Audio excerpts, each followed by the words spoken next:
ایک مولوی صاحب تھے، میں نام نہیں لیتا، بڑا معروف آدمی تھا، مجھے عرب میں ملے، مجھے کہتے ہیں واقعی صاحب آپ ہمارے خلاف بڑی سخت تقریریں کرتے ہیں کہ یہ دھمال کھیلتے ہیں، اور تو بھئی وجد کی کیفیت ہوتی ہے، وہ دھمال تو آپ نے بنا رکھا ہے،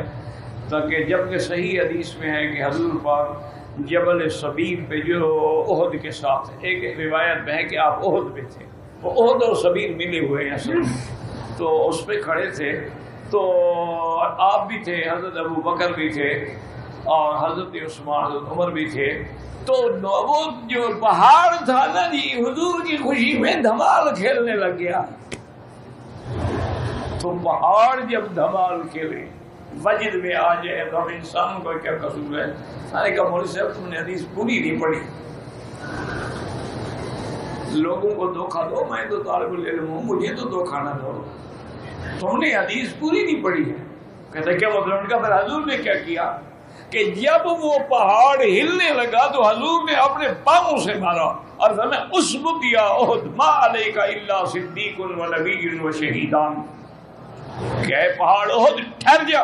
تیرے اوپر ایک نبی ہے، ایک صدیق ہے اور 2 شہید ہیں۔ تو حضور نے تو دھمال کھیلنے والے کو جوتا مارا، اگر ہم بھی وہی کریں۔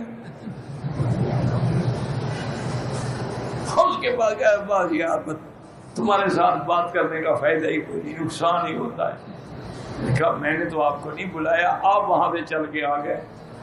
اور مجھے حدیث سے دھمال ثابت کرنے لگ گئے، تم نبی پر اور اس پہاڑ پہ جس سے حضور سے محبت ہو اس میں جھوٹ بولو، تو میں سخت بات میں نے سخت بات، میں نے کہا حضور نے کیا فرمایا آگے،